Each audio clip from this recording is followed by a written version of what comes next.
Hello दोस्तों, subscribe कीजिए doctor Ranjit Kumar Singh IAS channel को और साथ ही साथ बेल आइकन को भी दबाइए अपने आईएएस की प्रिपरेशन को द बेस्ट करने के लिए।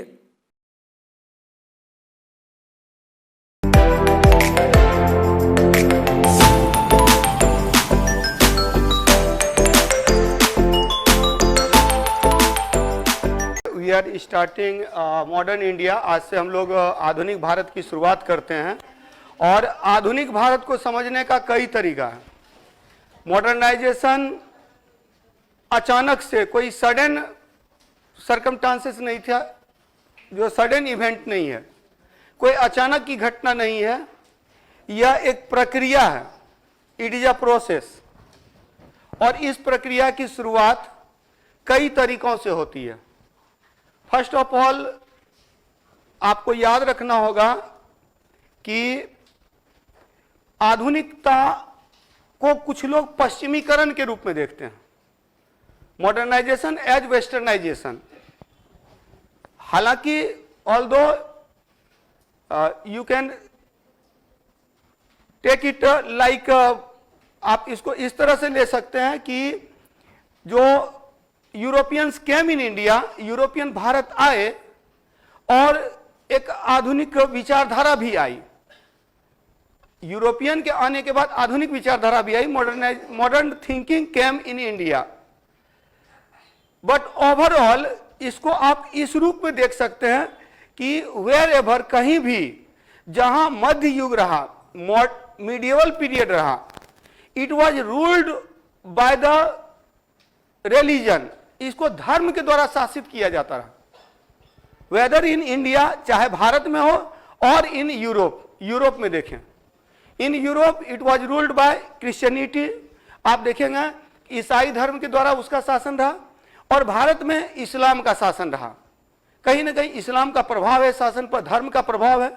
सो इसके कारण से क्या होता है कि एक संकीर्ण दृष्टिकोण होता है, नैरो माइंडेड थिंकिंग होती है, ड्यू टू विच, जिसके कारण से in Europe it was called dark age. Europe में मध्य युग को अंधकार युग कहा गया।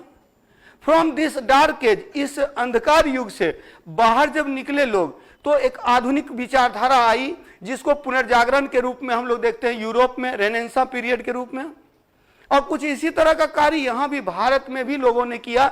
जैसा कि आप देखेंगे राजा राम मोहन राय को पुनर्जागरण का अग्रदूत कहते हैं भारत में, तो रेनेसां, फादर ऑफ रेनेसां कहते हैं, फादर ऑफ मॉडर्न इंडिया कहते हैं। तो राजा राम मोहन राय की जो विचारधारा थी, कहीं ना कहीं उस पर पश्चिमी प्रभाव भी था, जो अंग्रेजी शिक्षा भी थी, जिसमें कि कहीं ना कहीं जो धर्म का जो स्वरूप था उसके अगेंस्ट, धर्म के अगेंस्ट, रिलीजन के अगेंस्ट एक जो विचारधारा है, जहां पर कि रिलीजन, मतलब कि रिलीजन को उसके ओरिजिनल फॉर्म में लाने की बात है। रेनेसां इसी अर्थ में कहते हैं। रेनेसां का मतलब कि ये नहीं हो गया, पुनर्जागरण का मतलब यही हुआ, यानी कि धर्म में अगर कमी है तो ये नहीं कि धर्म छोड़ देना है, धर्म को सही करना है, करेक्ट करना है। तो कुछ उसी तरह से है। तो इसको हम लोग, हालांकि आज जो चैप्टर हम लोग स्टार्ट करेंगे वो है डिक्लाइन ऑफ मुगल पीरियड, लेकिन उससे पहले याद रखिएगा कि जब when we talk about modern India, जब हम लोग आधुनिक भारत की बात करते हैं तो आधुनिक भारत का मतलब है, मॉडर्न इंडिया मीन्स, आधुनिक भारत का मतलब है कि यहां पर जो पहले से रूल था, मुगलों का शासन था, मुगलों के शासन का अंत होता है और ब्रिटिश शासन की शुरुआत होती है। तो मुगल शासन, एक तो मुगल थे तो मुगलों का पतन हो गया, एक तो मुगल थे तो मुगलों का पतन हो गया। मुगलों के पतन के बाद क्या होता है, ब्रिटिश शासन की स्थापना होती है।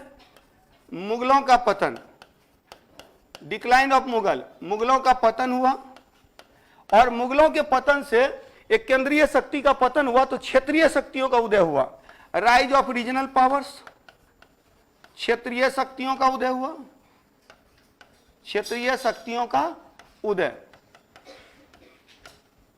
Rise of regional powers. Then Mughal उतने पावरफुल नहीं रह गए, क्षेत्रीय शक्तियां शक्तिशाली रही और क्षेत्रीय शक्तियों को पराजित करके यहां पर ब्रिटिश शासन की स्थापना की गई।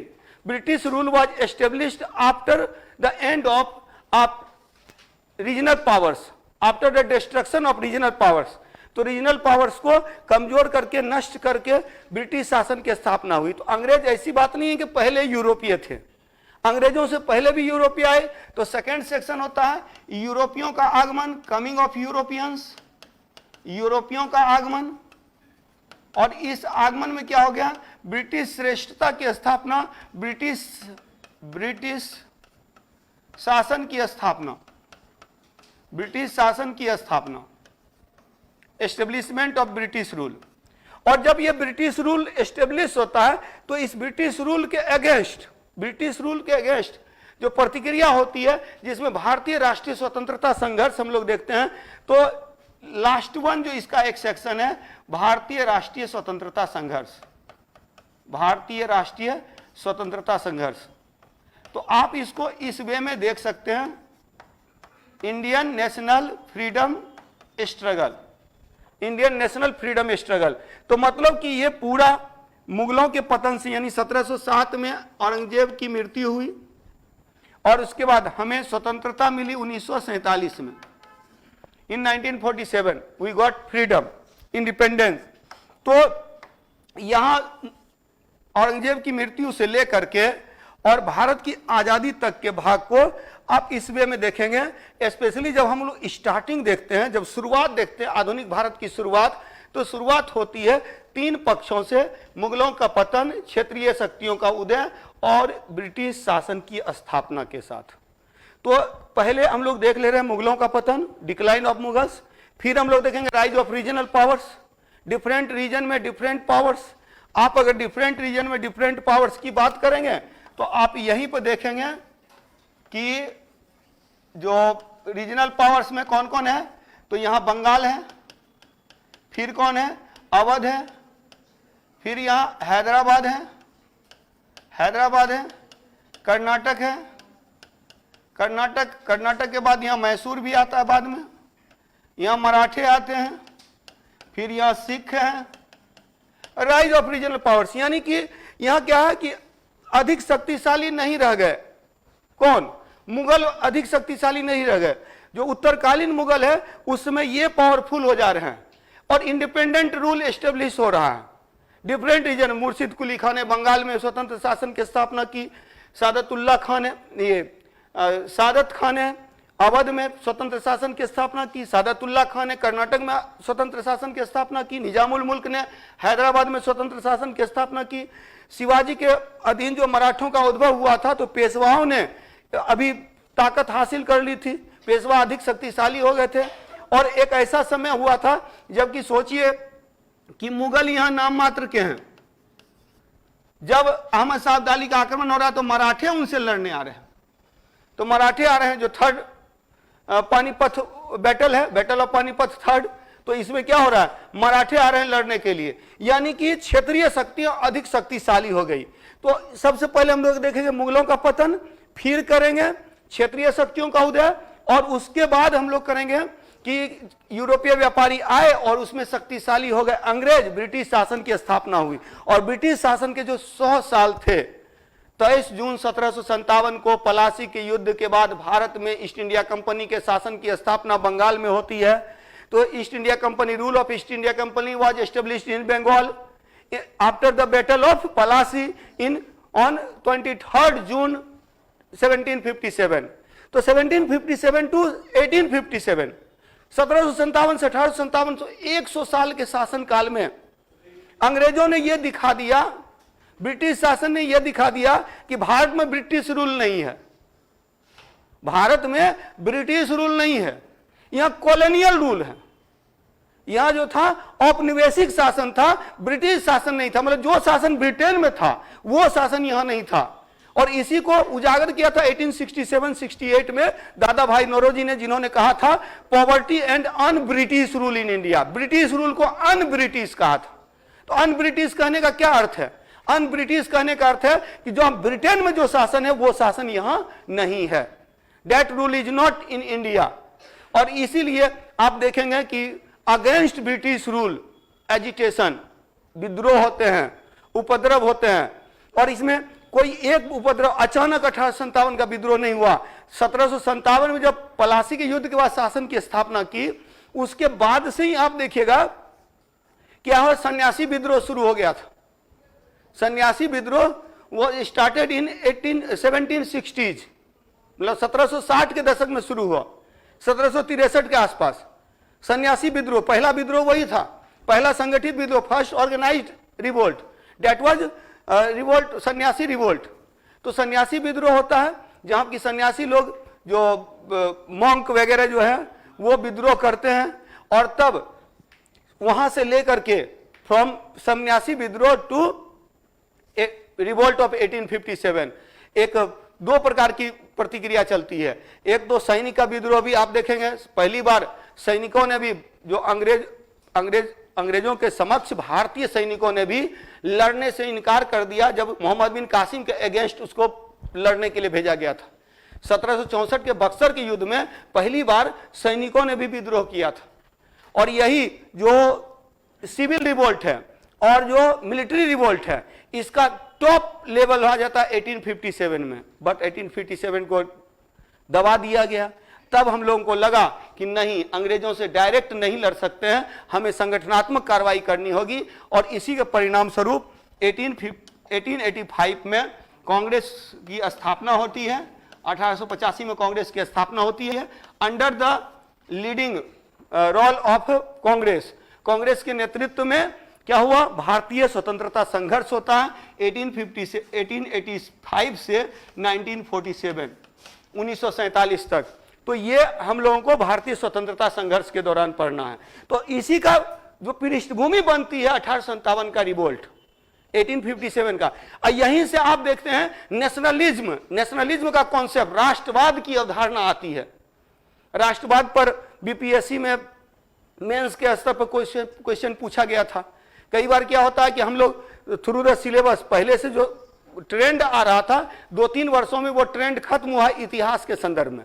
इतिहास के संदर्भ में पहले था कि मुंडा विद्रोह पढ़ लीजिए, कोल विद्रोह पढ़ लीजिए, मतलब संथाल विद्रोह पढ़ लीजिए, फिर कुछ सेक्शन था कि उसको रट लिया, मौर्य कला, पाल कला और पटना कलम कर लिया, उतने से हो जाएगा। लेकिन अब क्या है कि अब ओवरऑल डेवलपमेंट पूछ रहा है, और जब राष्ट्रवाद की बात आएगी तो राष्ट्रवाद की शुरुआत जो अगर देखा जाए 1885 से जो कॉन्सेप्ट बनता है नेशनलिज्म का, इसका आधार तैयार हो जाता है, इसका बैकग्राउंड तैयार हो जाता है 1857 के विद्रोह से। ठीक है, तो हम लोग शुरुआत करेंगे डिक्लाइन ऑफ मुगल से, मुगलों के पतन से। तो आज का सेक्शन हमारा है मुगलों का पतन। हेडिंग दे देंगे decline of Mughals, decline of Mughals, मुगलों का पतन। ठीक है, मुगलों का पतन, मुगलों का पतन। तो मुगलों का पतन कब से शुरू होता है, 1707।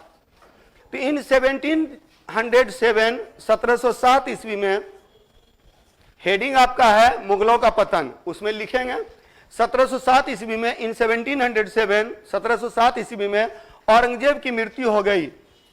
Aurangzeb died in 1707। 1707 में औरंगजेब की मृत्यु हो गई, औरंगजेब की मृत्यु हो गई। आप लोग को पता है 1707 में औरंगजेब की मृत्यु हो गई, औरंगजेब डाइड इन 1707।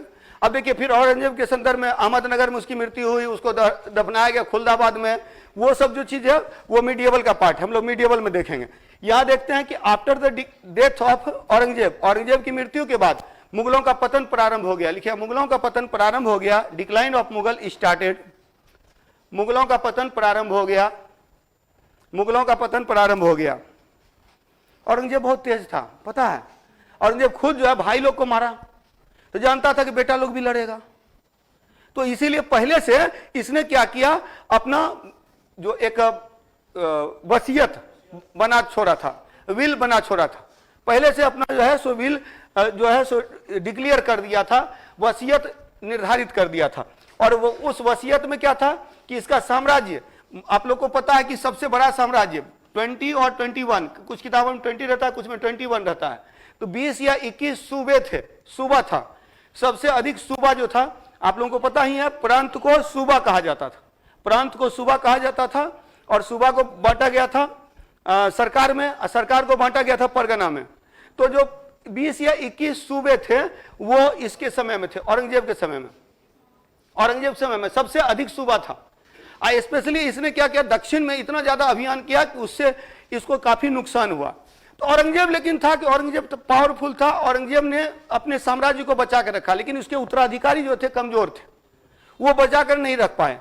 हालांकि इसका जो पुत्र है मुअज्जम, जो बहादुर शाह प्रथम के नाम से शासक बना, तो मुअज्जम के बारे में याद रखिएगा, इसके बारे में बोला जाता है कि यह अंतिम मुगल था जिसने खुद से डिसीजन लिया था, जिसने खुद से डिसीजन लिया, क्योंकि उसके बाद जो डिसीजन ले रहे हैं वो दरबारी लोग ले रहे हैं, courtiers, decision where taken by courtiers, दरबारियों के द्वारा डिसीजन लिए जाने लगे, जो डिसीजन लिए जाने लगा। इसीलिए then courtier became the king maker. तो जो दरबारी लोग हैं ये नृप निर्माता हो गए, राजा निर्माता हो गए। तो यहां पर याद रखिएगा, पहली बात तो ये 1707 में क्या हुई, औरंगजेब की मृत्यु हुई। औरंगजेब की मृत्यु हुई तो औरंगजेब के पुत्र, 3 पुत्र हैं, मुअज्जम, आजम और कामबख्श, जिसमें इसने अपने वसीयत, मतलब औरंगजेब की एक वसीयत है, there was a will of Aurangzeb, जिसमें क्या किया, he divided his empire into 3 parts, उसने अपने साम्राज्य को 3 भागों में बांटा, अमंग 3 सन्स, तो 3 पुत्रों के बीच। और ये 3 पुत्र कौन है, मुअज्जम, आजम और कामबख्श। तो लिखिएगा, औरंगजेब के 3 पुत्र थे जिसमें उसने अपने साम्राज्य को बांटा था। There were 3 sons of Aurangzeb, Aurangzeb के 3 पुत्र थे,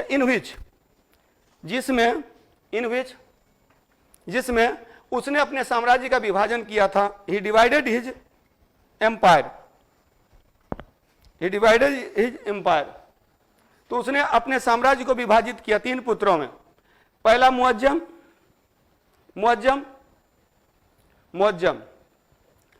का जो था, इसमें 11 स्टेट, मतलब 11 सूबा इसके अंडर में था, जिसमें क्या हुआ था कि दिल्ली जो है। अच्छा, एक चीज और याद रखिएगा, औरंगजेब की मृत्यु के पूर्व, before the death of Aurangzeb, Muazzam was the governor of Kabul, Azam was the governor of Gujarat and Kambakhsh was the governor of Bijapur Hyderabad.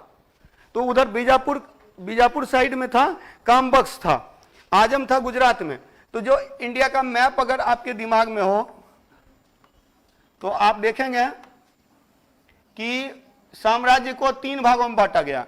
एक बांटा गया ईस्ट साइड से, यानी इसमें 11 सूबे थे जिसकी राजधानी दिल्ली थी, और एक बांटा गया ईस्ट साइड से जिसमें 9 सूबे थे, और इसमें राजधानी थी आगरा। अब बाकी दक्षिण में हैदराबाद और जो बीजापुर और गोलकुंडा, हैदराबाद ने बीजापुर और गोलकुंडा जो था ये कामबख्श के हैंड में रहा, यानी कि तुम दक्षिण में ही रहो, दक्षिण का भाग उसको दे दिया।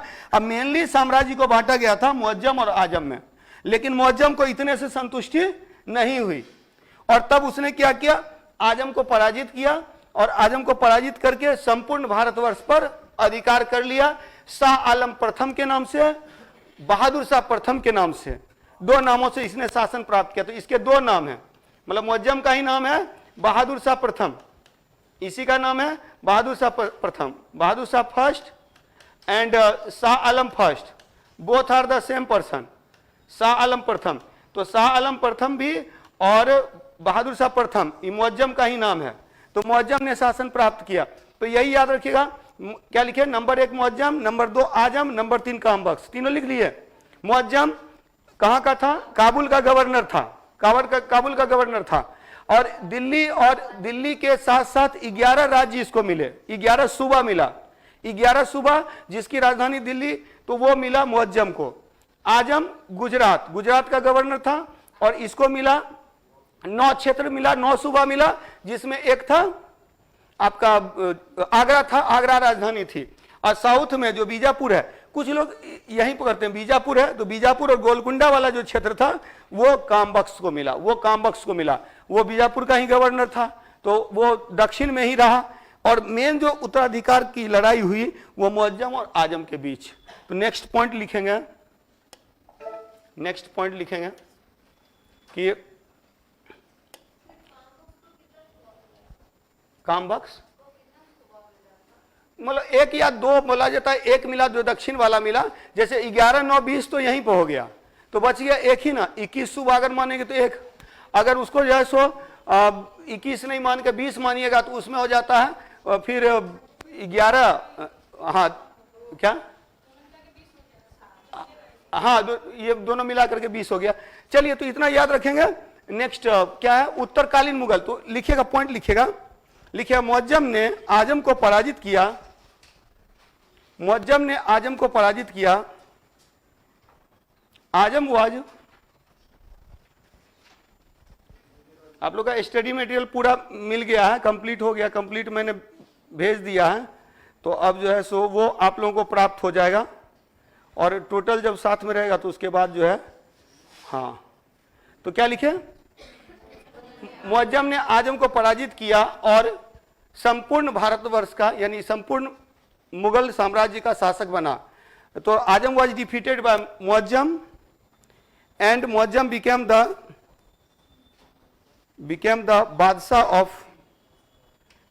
बादशाह ऑफ मुगल एम्पायर, ठीक है। तो मुअज्जम क्या हो गया, मुगल बादशाह बना। एक चीज और टर्म याद रखिएगा, सल्तनत काल में सुल्तान होता था। सुल्तान एक उपाधि होती थी जो ली जाती थी, खलीफा से ली जाती थी, और जो मुगल काल में यही बादशाह में बदल गया। एक्चुअली बादशाह टर्म जो है वो पादशाह से बना है, पाद मतलब पैर हो गया, पैरों से शाह, जो पैरों से शासक है, तो ये पादशाह टर्म ईरानी शासक लोग लेते थे। ईरान में शासक को शाह कहा जाता था, तो वहीं से ये टर्म जो है ये बाबर ने लिया था, बाबर ने खुद को बादशाह घोषित किया था, और यही बादशाह टर्म बाद में बादशाह में बदल गया। तो बादशाह का एक अलग मीनिंग है, सुल्तान का अलग मीनिंग है। तो किंग वाज कॉल्ड बादशाह इन मुगल पीरियड, मुगल काल में राजा को बादशाह कहते थे। एंड लास्ट बादशाह या लास्ट मुगल रूलर जो था वो कौन था, बहादुर शाह द्वितीय जफर। तो यहां याद रखेंगे, मुअज्जम ने क्या किया, आजम को पराजित किया और बहादुर शाह या शाह आलम की उपाधि ली। एंड लिखेगा, नेक्स्ट पॉइंट लिखेगा, Muazzam had taken the title of, Muazzam ने शाह आलम या बहादुर शाह की उपाधि ली। Muazzam had taken the title of Shah Alam और बहादुर शाह। मुअज्जम ने शाह आलम या बहादुर शाह की उपाधि ली, शाह आलम या बहादुर शाह की उपाधि ली। तो टाइटल ऑफ शाह आलम और बहादुर शाह, ठीक है। तो बहादुर शाह या शाह आलम की उपाधि किसने लिया, मुअज्जम ने लिया। एंड बिकेम द बादशाह, और बादशाह बना, तो उपाधि ली। तो ये हो गया, इसी को बोलते हैं हम लोग बहादुर शाह प्रथम। सो ही इज कॉल्ड बहादुर शाह प्रथम, तो इसीलिए उसे बहादुर शाह फर्स्ट कहा जाता है, बहादुर शाह प्रथम कहा जाता है। He was called Bahadur Shah first. और बहादुर शाह प्रथम के बाद अब देखिए, ये जो उत्तरकालीन मुगल है ये कहां से कहां तक है, याद रखेंगे। फ्रॉम 1707 टू 1707 से लेकर के, फ्रॉम 1707 टू 1858 1858 तक, जब बहादुर शाह जफर को पकड़ करके रंगून भेज दिया गया, और यहां पर ब्रिटिश शासन की औपचारिक रूप से ब्रिटिश जो हो गए, यहां के सर्वोच्च हो गए, मुगलों के शासन का पूरी तरह से अंत हो गया वो। तो यहां पर 1707 टू 1858। अब देखिए ये भी बात याद रखिएगा, 1526 से 1526 से 1707 तक 6 मुगल रूलर हैं, 6 रूलर्स वेर देयर। लेकिन यहां पर 1707 से लेकर 1858 में 12 शासक हैं। सबसे पहले बहादुर शाह प्रथम, जहांदार शाह, फारूक सियर, फिर फारूक सियर के बाद मोहम्मद शाह। हालांकि फारूक सियर के बाद जो है यहां पर कई शासक आते हैं जाते हैं, रफीउद्दौला, रफीउद्दर्जात, नेकू सियर, फिर आते हैं मोहम्मद शाह के बाद अहमद शाह के बाद आलमगीर प्रथम के बाद शाह आलम द्वितीय, आलमगीर द्वितीय, यहां से द्वितीय है सब, आलमगीर द्वितीय, शाह आलम द्वितीय, अकबर द्वितीय, बहादुर शाह द्वितीय, चारों सेकेंड में है, ठीक है। तो ये पूरी तरह से आप अपने दिमाग में बैठा लीजिए कि 1707 से 1858 तक, सबसे पहले 1707 से 1712 तक है, 1700, हाँ 1707 से 1712 तक है। कौन है? बहादुर शाह प्रथम, बहादुर शाह प्रथम। फिर 12-13 में 1712, 1712, 13, 12-13 में कौन है? जहांदार शाह। 1713 से 19 तक 13 to 19 ये फर्रुखसियर। और 19 में ही 1719 में आया राम गया राम, आते गए जाते गए। यानी एक्चुअली क्या है ना, इसमें दो भाई पावरफुल थे, दो भाई पावरफुल थे, अब्दुल्ला खान और Hussain Ali, Syed brothers became powerful. और जब फर्रुखसियर ने सैयद बंधु के विरुद्ध कंस्पिरेसी की, षड्यंत्र किया, तो सैयद बंधुओं ने मराठों के साथ संधि कर ली और उसके बाद जो है फर्रुखसियर को हटाया। और फर्रुखसियर को हटाने के बाद फिर रफीउद्दौला को बैठाया। कुछ दिन के बाद ये भी सुनना बंद कर दिया, तो इसको हटा करके इसको बैठाया। एक के बाद एक उसकी हत्या करके दूसरे को बैठाते गया। और इसीलिए they were called king maker, उनको किंग मेकर कहा जाता है। हालांकि आप देखेंगे Bahadur Shah first was the last ruler who had taken the decision independently, व्यक्तिगत रूप में स्वतंत्र रूप से डिसीजन लेने वाला अंतिम मुगल शासक जो था बहादुर शाह प्रथम था। क्योंकि यहां पर जहांदार शाह के समय में जुल्फिकार खां है, अब फर्रुखसियर के समय में सैयद बंधु है, रफीउद्दौला रफीउद्दौजात नेकुसियर सैयद बंधु है। फिर मोहम्मद शाह के समय में पहले सैयद बंधु और बाद में आ जाता है निजामुल मुल्क। तो निजामुल मुल्क आता है। और तो ये 1719 से 1748, 1748, ये कौन है? मोहम्मद शाह। और मोहम्मद शाह के बाद याद रखिएगा, हालांकि इसके बाद मोहम्मद शाह के बाद डिक्लाइन शुरू हो जाता है। सबसे बड़ा एरिया अगर देखिए, मोहम्मद शाह के समय में अटैक होता है, नादिर शाह का अटैक होता है, अटैक ऑफ नादिर शाह का आक्रमण होता है। और नादिर शाह के आक्रमण के बाद तब अहमद शाह बनता है। अहमद शाह के समय में नादिर शाह का उत्तराधिकारी था, सक्सेसर ऑफ नादिर शाह हुआ Ahmad Shah Abdali. Ahmad Shah Abdali attacked on India 6 times, 6 बार आक्रमण किया था। जो छठा आक्रमण था वो पानीपत का क्या था? तीसरा युद्ध था। और इसी में आप देखेंगे 6 था, हाँ 6, 5 आक्रमण किया था बाबर। और ये यहां पर है। तो अहमद शाह अब्दाली, अहमद शाह का आक्रमण होता है इसी समय में 1748 से 1754, 1748 से 1754 कौन है? अहमद शाह। इसके बाद 1754 से 1754 से 59 आलमगीर द्वितीय, 1759 से 1806, 1806। और ये है आपका शाह आलम द्वितीय। शाह आलम द्वितीय के बाद अकबर द्वितीय 1806 से 1837, 1837। देन 1837 से 1837 से 1858, 1858 तक बहादुर शाह द्वितीय।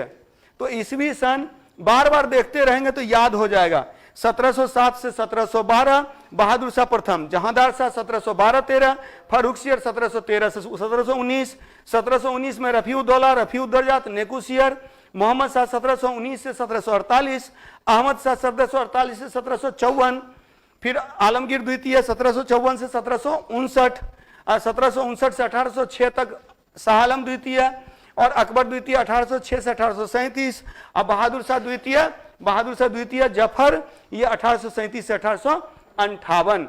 तो इसी को तो 1707 to 12 Bahadur Shah first, 1712-13 Jahandar Shah, 13 to 19, 1730 to 19 Farrukhsiyar. 1719 3 rulers, many rulers came and go. और इसी में Rafiuddaula Rafiuddarajat and Nekusiyar. 1719 to 1748 Mohammad Shah, 1748 to 54 Ahmad Shah, 1754 to 59 Alamgir second, 1759 to 1806 Shah Alam second, then Akbar second 1806 to 1837, और then Bahadur Shah second 1837 to 1858। Clear? तो यहां देखिए कितने शासक हैं? 12 शासक हैं, 12 शासक। यानी कि ये लगभग 180 साल में 6 शासक, ये लगभग 150 साल में 12 शासक। यानी कि इसीलिए इसको बोला जाता है डिक्लाइन हो गया, यहां पतन हो गया, ये कमजोर थे, ये वीक सक्सेसर थे, कमजोर उत्तराधिकारी थे, और इस तरह से मुगलों का पतन हो गया। तो सबसे पहले देखते हैं, एक एक करके सबके बारे में पढ़ेंगे। हालांकि इनके बारे में कुछ पढ़ने की आवश्यकता नहीं है, तो आए गए, समाप्त हो गए। तो यहां पर बाकी जो 9 शासक हैं, 9 शासकों के बारे में हम लोगों को पढ़ना है। और इसी में स्टार्ट करते हैं हम लोग कहां से? बहादुर शाह प्रथम से, बहादुर शाह फर्स्ट से। ठीक है, तो बहादुर शाह फर्स्ट से स्टार्ट किया जाए। बहादुर शाह प्रथम, बहादुर शाह फर्स्ट। तो बहादुर शाह फर्स्ट, बहादुर शाह प्रथम, पहली बात तो ये याद रखिएगा कि इसका ओरिजिनल नाम, मूल नाम क्या था? मुअज्जम। मूल नाम क्या था? मुअज्जम। और इसने उपाधि ली थी शाह आलम प्रथम की, शाह आलम प्रथम की। अब एक चीज याद रखिएगा, ये रिटायरमेंट के एज में नौकरी करने गया था। मतलब ये कहने का अर्थ है कि आज 60 साल में क्या होता है? रिटायरमेंट दे दी जाती है। और ये 60 साल के बाद, कुछ किताब में 63 साल रहता है, कहीं कहीं 65 साल दिया रहता है, कि 63 साल या 65 साल की अवस्था में जाकर के ये शासक बना, बादशाह बना। अब 60 के बाद में ऐसे भी बोलते हैं लोगों को कि 60 आ गया। तो इसका मतलब क्या है? मतलब ये बहुत सारी बातें थी ना। एक तो ये किसी का नहीं सुनता था, इसने खुद से डिसीजन लिया। दूसरा, कई बार होता था ये जो बोल देता था इसी को याद नहीं रहता था, इसको याद दिलाना पड़ता था, बादशाह आप ही ने तो कहा था, अच्छा मैंने कहा था, तो ये याद करता था। इसीलिए इसका नाम रख दिया गया साहेब बेखबर, साहेब बेखबर। तो साहेब बेखबर, तो he had given the title Sahib Bekhabar. इसको साहेब बेखबर कहा जाता है क्योंकि ये जो डिसीजन था, यानी कि कई बार इसको चीजें याद नहीं रहती थी। तो हाँ, खफी खान ने यूज किया, खफी खान ने टर्म यूज किया है साहेब बेखबर का।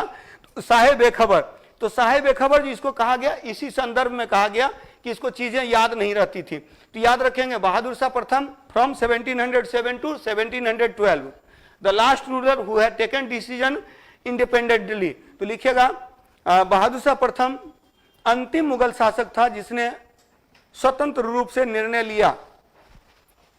बहादुर शाह प्रथम, Bahadur Shah first was the last ruler. Bahadur Shah प्रथम अंतिम शासक था, अंतिम मुगल शासक था जिसने स्वयं से निर्णय लिए, who had taken decision independently. What it means, इसका मतलब क्या है? आफ्टर दैट, क्योंकि इसके बाद, बिकॉज आफ्टर दैट, क्योंकि इसके बाद, decisions where taken by the courtiers, क्योंकि इसके बाद दरबारियों के द्वारा निर्णय लिए गए, क्योंकि इसके बाद दरबारियों के द्वारा निर्णय लिए गए, दरबारियों के द्वारा निर्णय लिए गए। After that decisions where taken by the courtiers, दरबारियों के द्वारा निर्णय लिए गए, दरबारियों के द्वारा निर्णय लिए गए। ठीक है, और इसी के संदर्भ में बोला जाता है कि यह अंतिम शासक था जिसके बारे में अच्छा कुछ कहा जा सकता है, अच्छा कुछ कहा जा सकता है। तो ये जो स्टेटमेंट दिया गया वो इसी के संदर्भ में दिया गया। किसके संदर्भ में? बहादुर शाह प्रथम के संदर्भ में। तो बहादुर शाह प्रथम के संदर्भ में यह स्टेटमेंट दिया जाता है। तो याद रखेंगे, इसका मूल नाम क्या था? इसका मूल नाम था मुअज्जम, मुअज्जम। एक टाइटल इसका है शाह आलम प्रथम, शाह आलम प्रथम, शाह आलम प्रथम, मुअज्जम, बहादुर शाह प्रथम, 3 नामों से यह जाना जाता है। और इसे खफी खान ने इसके लिए साहेब बेखबर शब्द का प्रयोग किया। तो लिख दीजिएगा, खफी Khan used the title Sahib बेखबर फॉर बहादुर शाह फर्स्ट। तो बहादुर शाह प्रथम के लिए साहेब बेखबर शब्द का प्रयोग किया, साहेब बेखबर शब्द का प्रयोग किया। ओह नो, लगता है कुछ गड़बड़ हो गया नोट्स में। ठीक है, तो बहादुर शाह प्रथम के लिए हाँ, साहेब बेखबर शब्द का प्रयोग किया। और एक व्यक्ति था सिडनी ओवेन, सिडनी ओवेन थे एक व्यक्ति, सर सिडनी ओवेन। उन्होंने ही कहा था कि यह अंतिम मुगल बादशाह था जिसके बारे में कुछ अच्छा कहा जा सकता है, कुछ अच्छा कहा जा सकता है। यह अंतिम मुगल बादशाह था जिसके बारे में कुछ अच्छा कहा जा सकता है। सर सिडनी ओवेन के द्वारा क्या यह स्टेटमेंट दिया गया था, सिडनी के द्वारा। तो ये याद रखेंगे, बहादुर शाह प्रथम। अब देखिएगा, इसकी जो नीति थी ना वो थोड़ा गड़बड़ नीति थी। मतलब ये कि ये एक जगह पॉजिटिव भी है, दूसरी जगह निगेटिव भी है। मतलब इसकी नीति दोहरी नीति थी हर एक के साथ में। हालांकि ये सबका साथ लेना चाह रहा है। और इसने क्या किया, देखिए, शांति की नीति अपनाई, इसने शांति की नीति अपनाई गुरु गोविंद सिंह के साथ, छत्रसाल के साथ, जय सिंह के साथ, अजीत सिंह के साथ, लेकिन साथ ही साथ और इसके अलावा साहू को इसने कैद से मुक्त किया था, मराठों के साथ, मराठों के साथ। यहां पर शांति की नीति में मराठे भी दे सकते हैं, मराठे स्पेशली साहू के साथ। कहने का यह अर्थ है कि इसकी जो नीति थी तो ये नीति दोहरी नीति थी। इसने गुरु गोविंद सिंह को खिल्लत प्रदान किया। खिल्लत मतलब शाही पोशाक होता है, जो एक रॉयल जो ड्रेस होता था, शाही पोशाक होता था, उसको खिल्लत कहते थे, खिल्लत। तो इससे खिल्लत से सम्मानित किया किसको? गुरु गोविंद सिंह को। लेकिन वहीं पर बंदा बहादुर के विरुद्ध अभियान किया। बंदा बहादुर को लोहगढ़ के किले में पराजित किया। तो एक जगह सिख के साथ, सिख को सम्मानित कर रहा है, सिख गुरु को सम्मानित कर रहे हैं, और दूसरा सिख के जो हेड हैं इसको आप डिफीट कर रहे हैं। तो एक ऑनर दे रहे हैं, दूसरा जगह डिफीट कर रहे हैं। तो दोहरी नीति है, दोहरी नीति है। छत्रसाल वगैरह जो थे तो छत्रसाल का सहयोग लिया गया। ये बुंदेला शासक है छत्रसाल, तो वहां हम लोग बाद में देखेंगे कि क्षेत्रीय शक्तियों के उद्भव में उस समय छत्रसाल के बारे में भी पढ़ना। जयसिंह के समय, जयसिंह और अजीत सिंह ये हैं कौन? ये राजपूत शासक हैं। तो राजपूत शासकों के साथ भी इसकी जो नीति थी वो दोहरी नीति थी। एक्चुअली क्या है कि जयसिंह ने मांगा था, जयसिंह मेवाड़ का शासक बनना चाहता था, तो मेवाड़ का शासक इसको बना दिया। लेकिन जयसिंह मालवा की सूबेदारी चाहता था, वो गवर्नरशिप ऑफ मालवा चाहता था, तो मालवा की सूबेदारी नहीं दी। अजीत सिंह मारवाड़ का शासक बनना चाहता था, तो मारवाड़ का शासक इसको बना दिया। लेकिन ये गुजरात की सूबेदारी चाहता था, तो इसको गुजरात की सूबेदारी नहीं दी। फिर उसी तरह से मराठों के साथ में साहू जो औरंगजेब की कैद में था 1689 से 1689 से वो औरंगजेब की कैद में था, इसको इसने 1707 में मुक्त कर दिया। लेकिन 1707 में मुक्त किया तो इसीलिए नहीं कि ये मराठों के प्रति इसकी अच्छी नीति है। ये सोचा कि मराठा सेना जो है ताराबाई के नेतृत्व में परेशान कर रही है मुगलों को, तो ऐसे में अगर साहू को मुक्त कर देंगे तो साहू जाकर ताराबाई के साथ में उत्तराधिकार का युद्ध लड़ेगा, और तब क्या होगा कि मराठों से निश्चिंत हो जाएंगे हम, तो वो आपस में लड़ेंगे, उसका बेनिफिट ये होगा कि शांतिपूर्वक रहेंगे। तो इसीलिए उसने साहू को कैद से मुक्त कर दिया। तो इसकी जो नीतियां हैं, क्या क्या नीतियां हैं, तो मैंने बताया 1707 से 1712 तक कौन है? बहादुर शाह प्रथम। बहादुर शाह प्रथम का मूल नाम था मुअज्जम। इसने शाह आलम प्रथम की भी उपाधि ली। इसे शाह बेखबर कहा जाता है, स्पेशली खफी खान ने यह टर्म यूज किया। खफी खान देखिएगा औरंगजेब से काफी खपा रहता था, तो खपा मतलब कि औरंगजेब की आलोचना में पुस्तक लिखा था खफी खान ने।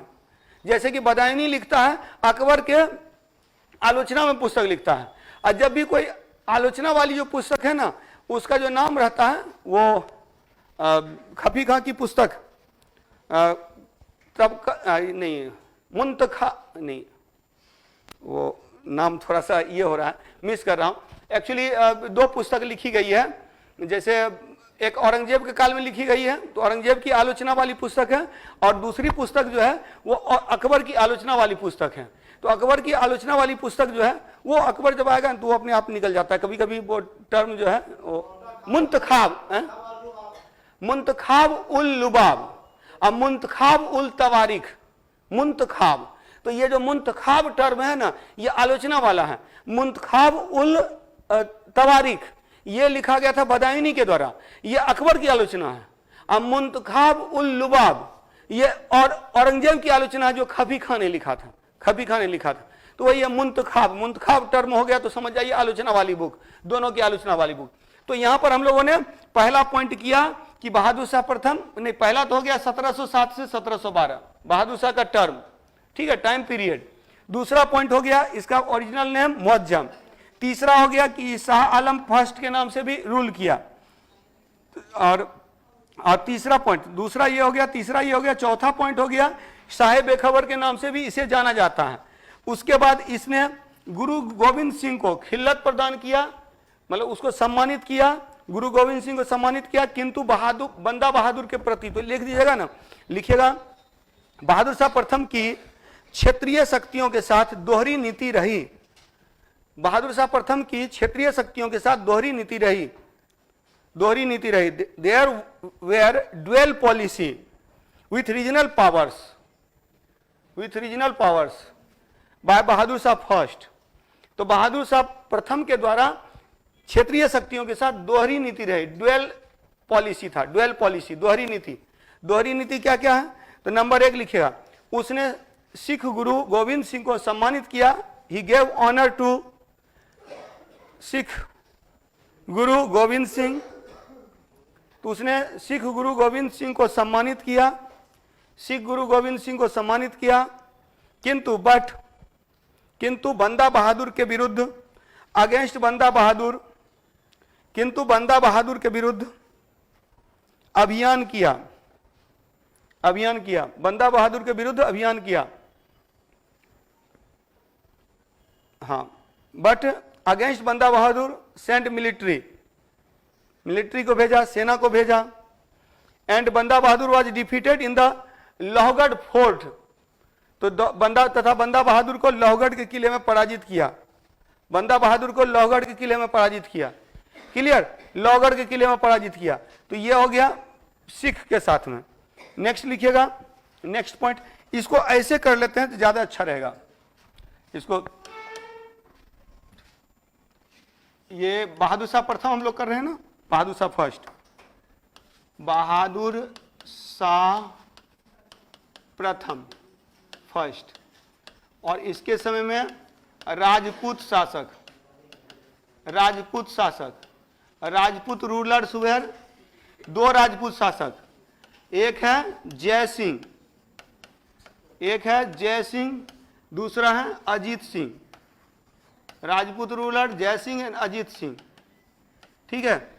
इसको क्या किया, मेवाड़ का शासक, मेवाड़ को ही चित्तौड़ बोलते हैं, मेवाड़ या चित्तौड़, तो मेवाड़ या चित्तौड़ का शासक बनाया, मेड जय Singh the ruler of Mewar, शासक बनाया, अजीत सिंह को मारवाड़ का शासक बनाया, मेड अजीत सिंह मारवाड़ का शासक, रूलर ऑफ मारवाड़, शासक बनाया। लेकिन क्या किया, इसने गवर्नरशिप नहीं दिया, तो जय सिंह को याद रखेंगे,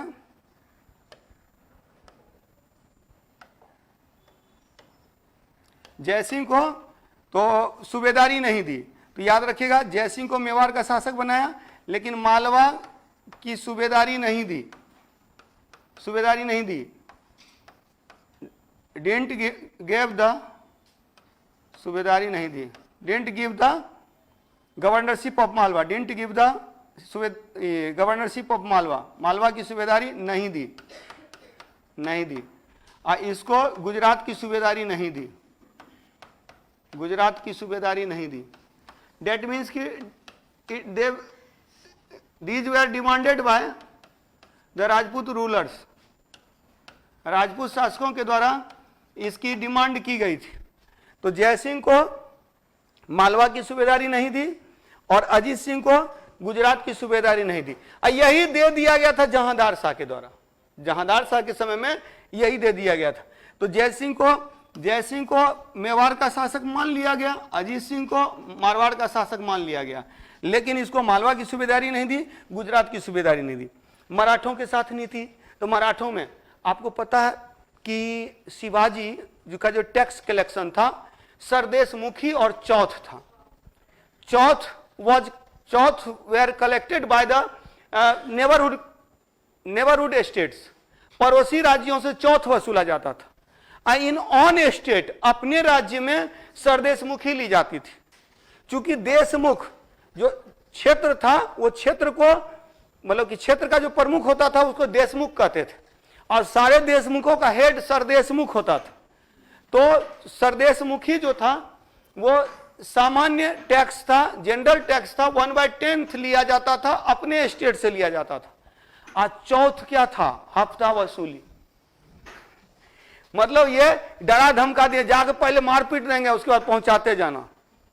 तो उसमें वही होता था। ये मराठों की एक खासियत थी कि ये सेना तैयार करते थे, जा करके पूरा लूट पाट के चले आते थे, और अगले बार बोल देते थे नहीं आएंगे लूटने, बदले में 1/4 पहुंचा देना, तो 1/4 पहुंचा देना। तो चौथ अच्छा, मराठों की इसी नीति के कारण जब अहमद शाह अब्दाली ने आक्रमण किया था, मराठों की मदद किसी ने नहीं किया था, क्योंकि सबसे चौथ वसूल चुका था। अब चौथी से वजह वो तो बोलेगा अच्छा है मरो, तो इसीलिए मराठों का साथ किसी ने नहीं दिया जब अहमद शाह अब्दाली के साथ में आक्रमण हुआ। तो अहमद शाह अब्दाली के साथ में उसकी फाइट हुई थी। ठीक है, तो यहां याद रखेंगे। एक तो ये हो गया। नेक्स्ट लिखिएगा अब यहां पर इसी में मराठा कर देते हैं हम लोग, मराठा। तो मराठा में लिखिएगा बहादुर शाह प्रथम ने मराठों के शासन को स्वीकार किया। मराठों के शासन को स्वीकार किया। Bahadur Shah first accepted the rule of Maratha. मराठों के शासन को स्वीकार किया। And gave them the right of sardeshmukhi, तथा उन्हें सरदेशमुखी का अधिकार दिया। And gave them the right of sardeshmukhi, उन्हें सरदेशमुखी का अधिकार दिया। सरदेशमुखी का अधिकार दिया। सरदेशमुखी का अधिकार दिया। ठीक है, सरदेशमुखी का अधिकार दिया। बट किंतु didn't give the right of chauth, किंतु उन्हें चौथ का अधिकार नहीं दिया। किंतु उन्हें चौथ का अधिकार नहीं दिया। तो मराठों को चौथ का अधिकार नहीं दिया गया। चौथ का अधिकार नहीं दिया गया। क्लियर? तो ये था बहादुर शाह फर्स्ट। अगर कुछ ऐसा पॉइंट छूट जाएगा तो फिर हम लोग कर लेंगे नेक्स्ट में। उसके बाद हम लोग देखते हैं कि जब उसकी मृत्यु हुई, ही डाइड इन 1712, 1712 में उसकी मृत्यु हुई। जहांदार शाह बिकेम द बादशाह। जहांदार शाह बादशाह बना with the help of Zulfiqar Khan. Zulfiqar Khan की मदद से, जुल्फिकार खां की मदद से। और he was under the influence of Lal Kunwar. वह लाल कुंवर के प्रभाव में रहता था। लाल कुंवर वॉज अ डांसर। लाल कुंवर एक नर्तकी थी और इसी तो बोला जाता है कि उसका डांस देखने में मग्न रहता था। सारा डिसीजन जुल्फिकार खां लेता था। तो इसी कारण से क्या है कि जहांदार शाह को लंपट मूर्ख बोलते हैं। Jahandar Shah is known as lampat murkh. लंपट मूर्ख बोला जाता है, ये फुलिस। तो लंपट मूर्ख के नाम से जाना जाता है किसको? Jahandar Shah. For Jahandar Shah the term lampat murkh was used. तो जहांदार शाह के लिए लंपट मूर्ख शब्द का प्रयोग किया गया। तो लंपट मूर्ख किसको बोला जाता था? जहांदार शाह को। तो याद रखिएगा कि जहांदार शाह के समय में जहांदार शाह से क्वेश्चन क्या बनेगा? पहला तो ये इसका शासनकाल मात्र 1 साल का है, 12-13। इस समय वास्तविक शक्ति, real power in the hand of Zulfiqar Khan. वास्तविक शक्ति किसके हाथ में थी? जुल्फिकार खां के साथ।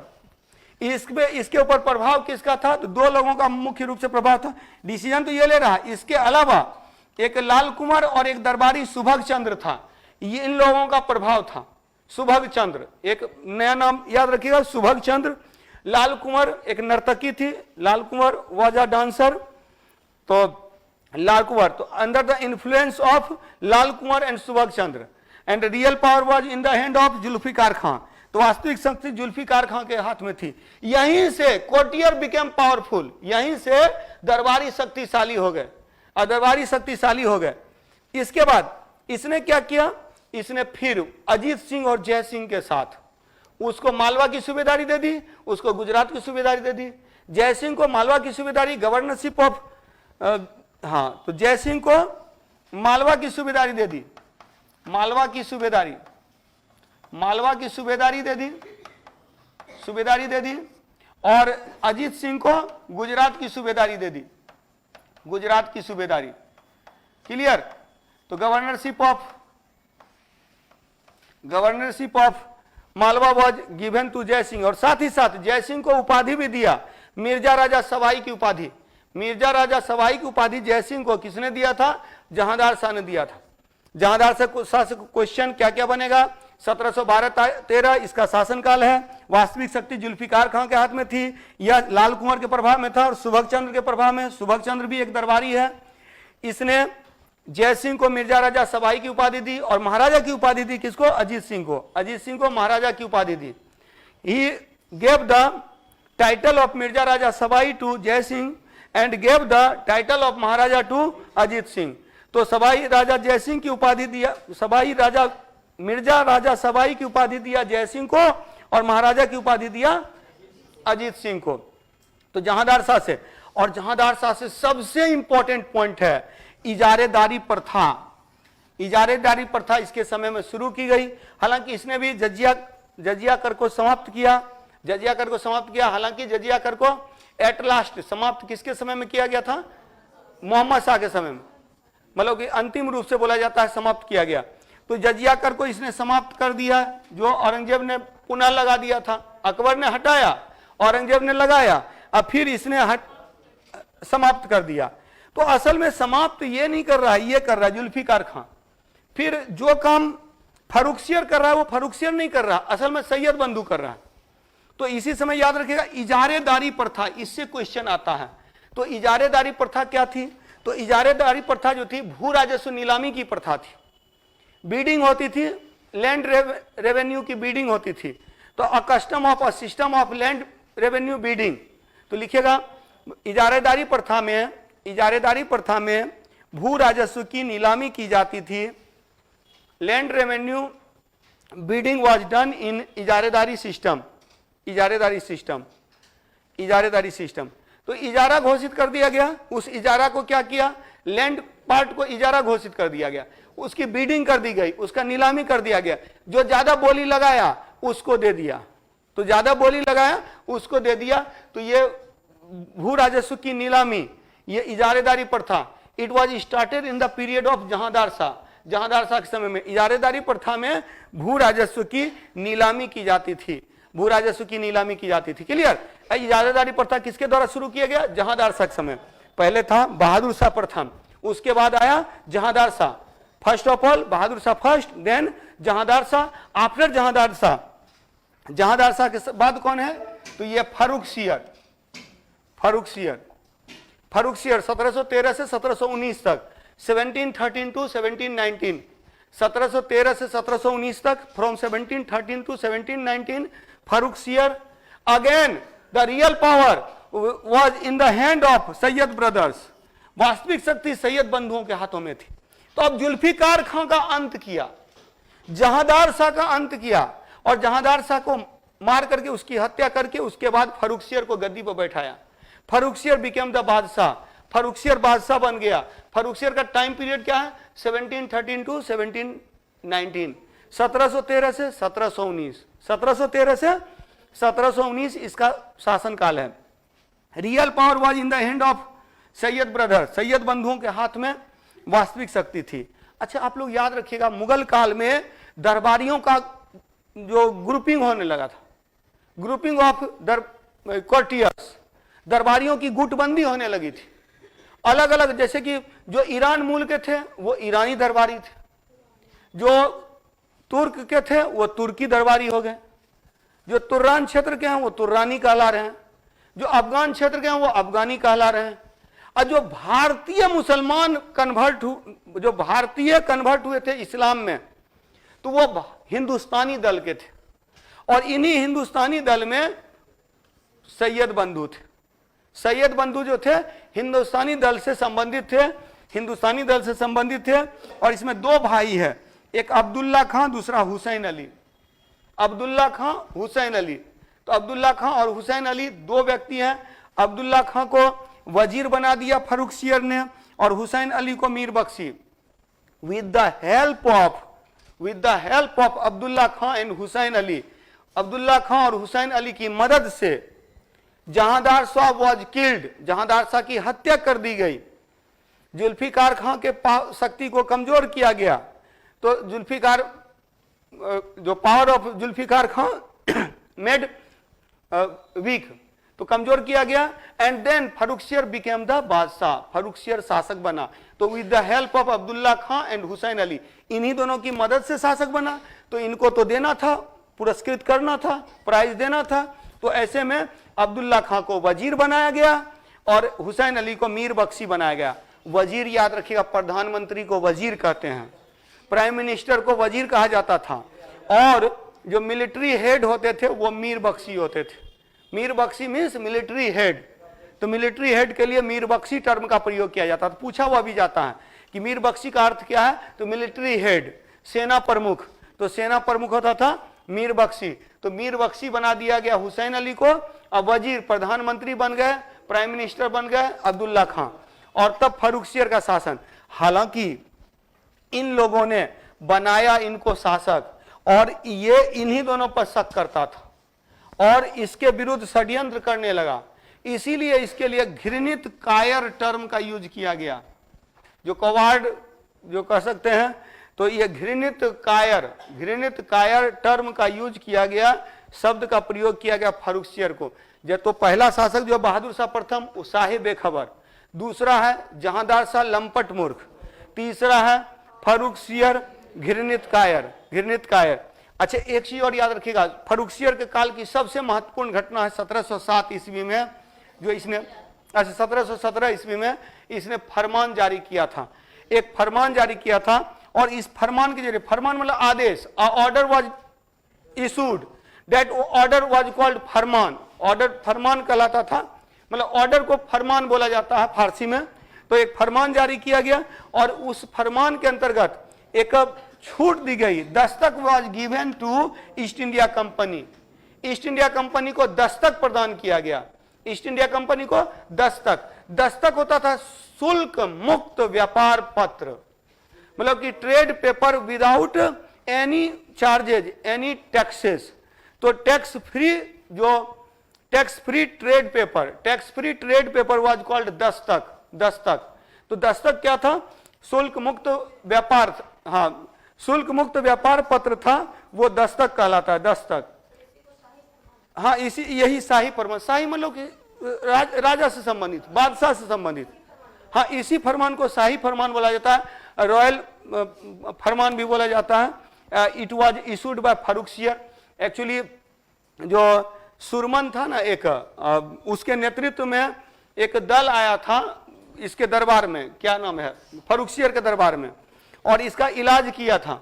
मतलब कि यह रोगग्रसित था, ये और इसकी वाइफ, तो इसको ठीक किया, जिसके कारण से खुश होकर के इसने क्या किया, एक फरमान जारी करके दस्तक इनको प्रदान किया। और इसीलिए दस्तक ये आपके लिए इंपॉर्टेंट है, इसी दस्तक का अंग्रेज दुरुपयोग करने लगे थे। मतलब ये कि अंग्रेज व्यापार करते थे तो किसी न किसी को टैक्स देना पड़ेगा ना, जिस क्षेत्र में करेंगे। लेकिन इसके द्वारा क्या हुआ, पूरे ऑल ओवर इंडिया में अब ये टैक्स फ्री ट्रेडिंग कर सकते थे। और आपको पता है, जब शासक के विरुद्ध किसी को अधिकार मिलता है, यानी शासक टैक्स वसूलेगा, अब ये टैक्स नहीं देना है, यानी शासक के विरुद्ध इसको एक राइट मिल गया कि विदाउट टैक्स के ये ट्रेडिंग कर सकते हैं। तो जब भी कोई पहली बार जो राइट मिले थे अगेंस्ट रूलर 1215 ईस्वी में मिला था इंग्लैंड में, एक पेपर पर, जिस पेपर का नाम था मैग्ना कार्टा। तो Magna carta was the first right paper against the rulers, ruling power के विरुद्ध। तो यहां भी वही चीज हुआ, रूलिंग पावर टैक्स वसूल रहा है, लेकिन इसको टैक्स नहीं देना है। तो इसीलिए it was called the Magna carta of trade off East India company. इसको ईस्ट इंडिया कंपनी के व्यापार का मैग्ना कार्टा कहा जाता है, इस दस्तक को। ऐसी दस्तक का दुरुपयोग होने लगा। और तब हम लोग बंगाल में देखेंगे, पलासी का युद्ध जब हुआ था, तो पलासी के युद्ध के समय में तो इस दुरुपयोग को रोकने का प्रयास किया था कासिम ने,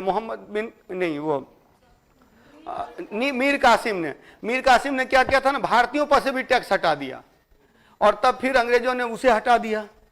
तो ये बाद में हम लोग देखेंगे। तो अब ये तीसरा रूलर हो गया, पहला हो गया बहादुर शाह, दूसरा हो गया जहांदार शाह, तीसरा हो गया फारूखसियर के बाद इस समय शक्तिशाली हुए सैयद बंधु। अच्छा, एक चीज और याद रखिएगा, फारूखसियर ने इसको हटाने के लिए षड्यंत्र करना शुरू किया। तब फिर सैयद बंधुओं ने मराठों के साथ संधि की। 1719 में मराठे आते हैं दिल्ली, और उन्होंने क्या किया, फारूखसियर को हटा दिया और फारूखसियर की जगह पर रफी-उद-दौला को गद्दी पर बैठाया। रफी-उद-दौला के बाद रफी-उद-दरजात आया, रफी-उद-दरजात के बाद नेकुसियर आया, एक के बाद एक, और तब एट लास्ट मोहम्मद शाह को गद्दी पर बैठाया। मोहम्मद शाह ने देखा कि सब डिसीजन यही लोग लेगा, वो रास रंग में मग्न रहता था, इसीलिए उसको रंगीला बादशाह बोलते हैं। ही वॉज कॉल्ड रंगीला बादशाह। तो रंगीला बादशाह के रूप में कौन जाना जाता है, बहादुर शाह। तो यहां पर फारूखसियर से रिलेटेड इतने पॉइंट्स हो गए। फारूखसियर के बाद आते हैं मोहम्मद शाह। क्या मैग्ना कार्टा जो टर्म है वो अधिकार पत्र है, मतलब फर्स्ट राइट पेपर, पहला अधिकार पत्र है मैग्ना कार्टा। और ये इंग्लैंड में 1215 ईस्वी में दिया गया था। राजा के विरुद्ध जनता को दिया गया था कुछ अधिकार। पहली बार, पहले सारा डिसीजन राजा लेता था, जनता के पास कोई अधिकार नहीं होता था। पहली बार इंग्लैंड की जनता को इंग्लैंड के शासक के विरुद्ध कुछ अधिकार मिले थे, और जिस पेपर पर ये अधिकार मिले थे वो मैग्ना कार्टा पेपर था। उस पेपर का नाम मैग्ना कार्टा था। तो जहां कहीं भी अधिकार मिलता है, जैसे भारतीय संविधान में हम लोग को अधिकार मिलता था, मूल अधिकार किस ये के तहत मिलता है, तो वो मिलता है भाग 3 में। तो भाग 3 को भारतीय संविधान का मैग्ना कार्टा कहते हैं। भारतीय संविधान का मैग्ना कार्टा भाग 3 को कहते हैं। तो ऐसे ही यहां पे हो गया मैग्ना कार्टा। चलिए उसके बाद कौन आया? मोहम्मद शाह। तो फर्रुखसियर के बाद रफीउद्दौला, रफीउद्दर्जात, नेकुसियर, और उसके बाद आया मोहम्मद शाह। मोहम्मद शाह का काल थोड़ा लंबा है, 1719 से 1748, और इस समय वास्तविक शक्ति किसके हाथों में थी? सैयद बंधुओं के हाथों में। तो वास्तविक real power was in the hand of Sayyid brothers. Initially start में, आरंभ में सारी शक्ति थी सैयद बंधु के पास। बाद में यह शक्ति किसके पास आ गई? निजामुल मुल्क के पास। यही याद रखिएगा, निजामुल मुल्क ने सैयद बंधुओं के पावर को कमजोर किया, उसको हटाया, और उसके बाद जो है सो पावर अपने हैंड में ले लिया। हालांकि मोहम्मद शाह को सैयद बंधुओं से मुक्त किया था निजामुल मुल्क ने, लेकिन ये बड़ा उदार हृदय का व्यक्ति था। लेकिन दिक्कत यह थी कि मोहम्मद शाह अब इसके ऊपर भी डाउट करने लगा, तो ये परेशान होकर, मतलब कि ये दुखी होकर के दक्षिण चला गया। He went to south and established independent rule in Hyderabad. Hyderabad में स्वतंत्र शासन की स्थापना निजामुल मुल्क ने किया। तो निजामुल मुल्क क्या हुआ कि मोहम्मद शाह से दुखी होकर के दक्षिण में चला गया, और दक्षिण में उसने क्या किया? हैदराबाद में स्वतंत्र शासन की स्थापना की निजामुल मुल्क ने। निजामुल मुल्क को मोहम्मद शाह ने आसफ जाह की उपाधि दी। आसफ जाह। तो याद रखेंगे मोहम्मद शाह का शासनकाल 1719 से 1748, 1719 टू 1748। इसमें रियल पावर किसके हैंड में है? इनिशियली आरंभ में सैयद बंधुओं के हाथों में, और बाद में निजामुल मुल्क के हाथों में। लेकिन निजामुल मुल्क 1722 में, इन 1722 में निजामुल मुल्क दुखी होकर, after being sad from Mohammad Shah से दुखी होकर वेंट टू साउथ, दक्षिण चला गया। It was called the escape of loyalty. इसको हम लोग बोलते हैं क्या? निष्ठा का पलायन कहते हैं। इसको निष्ठा का पलायन कहा जाता है। तो एस्केप ऑफ लॉयलिटी, निष्ठा का पलायन किसको बोला जाता है? तो निष्ठा का पलायन किसको बोला जाता है? तो निजामुल मुल्क का दक्षिण जाना, हैदराबाद में स्वतंत्र राज्य की स्थापना करना, इसको बोला जाता है निष्ठा का पलायन। तो ये एस्केप ऑफ लॉयलिटी, क्लियर? तो ये इन 1722 में दक्षिण चला गया, और वहीं 1724 में हैदराबाद में स्वतंत्र राज्य की स्थापना किया। हैदराबाद में स्वतंत्र शासन की स्थापना किया किसने? निजामुल मुल्क ने। ठीक है, निजामुल मुल्क ने सैयद बंधुओं से मोहम्मद शाह को मुक्त किया। अब बाद में देखा कि मेरे ऊपर भी डाउट कर रहा है, तो रहो तुम शासन करो, हम चले, तो चला गया। और इसके बाद यही चीज है कि इसकी स्थिति कमजोर हो गई। अब इसमें क्या हो रहा था? सादत खां भी बनना चाहता था दिल्ली का शासक। सादत खां बनना चाहता था, मुगल बादशाह बनना चाहता था, दिल्ली का बादशाह बनना चाहता था। इसलिए सादत खां ने इनविटेशन दिया किसको? नादिर शाह को। Nadir Shah was invited by Saadat Khan. तो आप लोग को पता है कि नादिर शाह ने 1739 में आक्रमण किया, लेकिन उसको इनवाइट किया था सादत खां ने। वही जब भेद खुला तो ये जो है बर्दाश्त नहीं कर सका, इसने सुसाइड कर लिया। सादत खां ने सुसाइड। हुआ क्या कि इसको बोला कि काफी धन संपत्ति मिलेगा, तो जितना बोला कि उतना नहीं मिला जितना तुम बोला था, बाकी दो। तो इसे भेद खुल गया कि यही बुलाया था। तब इसके बाद इसने सुसाइड कर ली। तो मोहम्मद शाह के समय में वास्तविक रूप में actually in the period of Mohammad Shah division of rule was started. तो जो शासन का जो विभाजन है वो प्रारंभ हो गया।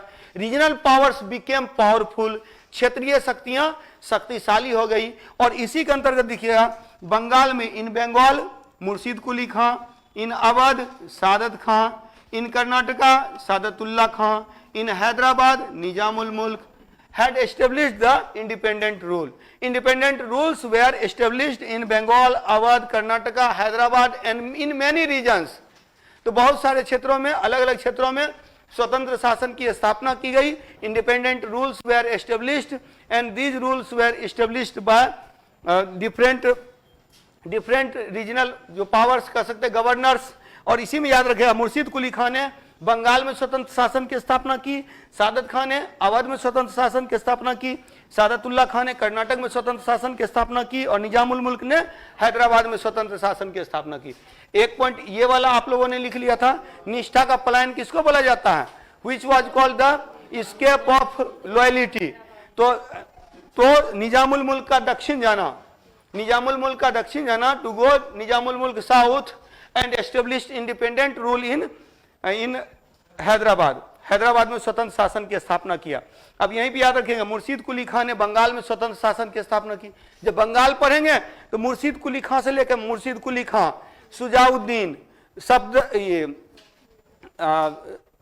सुजाउद्दीन के बाद में नहीं सिराजुद्दौला नहीं है, एक्चुअली सबसे पहले मुर्शीद कुली खान है, मुर्शीद कुली खान के बाद सुजाउद्दीन है, सुजाउद्दीन के बाद सरफराज खान है, सरफराज खान के बाद अली वर्दी खान है और अली वर्दी खान के बाद सिराजुद्दौला है, सिराजुद्दौला। तो ये इंडिपेंडेंट रूल एस्टेब्लिश किया और अली वर्दी खान, तो सबको अलग अलग देखना है। नेक्स्ट क्लास में हम लोग वही करेंगे, क्षेत्रीय शक्तियों का उदय करेंगे, तो क्षेत्रीय शक्तियों का सारा क्षेत्रीय शक्तियों को देख लेना है। आज जैसे कि हम लोग पूरा का पूरा इसका कर ले रहे हैं और इस पे प्रैक्टिस आप लोग को ग्रुप में करवा दी जाएगी। ग्रुप में डिक्लाइन ऑफ मुगल से, मुगलों के पतन से प्रैक्टिस क्वेश्चन डाल दिया जाएगा, तो प्रैक्टिस आप लोगों को करवा दी जाएगी। चलिए तो नेक्स्ट में देखते हैं, आसफ जा की उपाधि निजामुल मुल्क को दिया गया। देखिए निजाम, ये क्षेत्रीय जब करेंगे ना उसमें फिर करना है। निजामुल मुल्क ने हैदराबाद में क्षेत्रीय स्वतंत्र शक्ति का स्थापना किया और निजामुल मुल्क के बाद क्या हो गया कि जब इसकी मृत्यु हो गई तो निजामत के लिए लड़ाई हुई थी, निजामत के लिए लड़ाई हुई थी। और इसी में याद रखिएगा कि दो उत्तराधिकारी हुए थे, निजामुल मुल्क के बाद दो उत्तराधिकारी हुए थे। एक हुआ था, जब हम कर्नाटक का बार देखेंगे ना, कर्नाटक युद्ध देखेंगे, आंग्ल फ्रांसीसी युद्ध, तो आंग्ल फ्रांसीसी युद्ध में हैदराबाद में जो निजामत की लड़ाई हो रही थी, और निजामत की लड़ाई में जैसे कि कर्नाटक में था, यहाँ जो हैदराबाद में था सफदर जंग और मुजफ्फर जंग, सफदर जंग और मुजफ्फर जंग, उसके बारे में हम लोग देखना। अभी केवल हम लोग कर रहे हैं कि बहादुर शाह प्रथम के बाद आया जहांदार शाह, फिर फारूक सियर के बाद मोहम्मद शाह, और मोहम्मद शाह के समय में वास्तविक शक्ति आरंभ में थी सैयद बंधु की के पास, बाद में हो गया निजामुल मुल्क के बाद। निजामुल मुल्क को आसफ जाह की उपाधि दिया था मोहम्मद शाह ने। Asaf Jah title was given to Nizamul Mulk by Mohammad Shah. जब स्वतंत्र शासन की स्थापना कर दिया तो आसफ जाह मतलब श्रेष्ठ मुसलमान है। चलिए आप श्रेष्ठ मुसलमान हैं, ताकि मतलब कि इसके अगेंस्ट डरता था कि कहीं आ गया तो फिर हमको जाना पड़ेगा, क्या बहुत पावरफुल है। यही इसी डर के कारण से ये दुखी होकर चला गया दक्षिण, लेकिन ये हमेशा लॉयल बना रहा, इंडिपेंडेंट रूल अपना एस्टेब्लिश कर लिया, अपना स्थिर रहा। चलिए ठीक है। और तो इसके समय में चार प्रमुख शक्तियां हो गया। बंगाल में मुर्शीद कुली खान, ऐसे तो अनेक क्षेत्रीय शक्तियां स्थापित हुई, लेकिन मुख्य रूप से चार शक्तियां थी।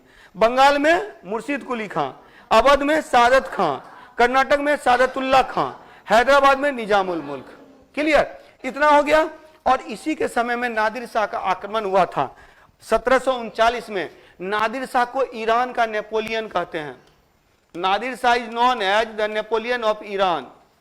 नादिर शाह को ईरान का नेपोलियन कहा जाता है, नेपोलियन कहा जाता है। याद रखिएगा, नादिर शाह ने 1739 में आक्रमण किया। इसको सादत खां द्वारा आमंत्रित किया गया था। ही वॉज इन्वाइटेड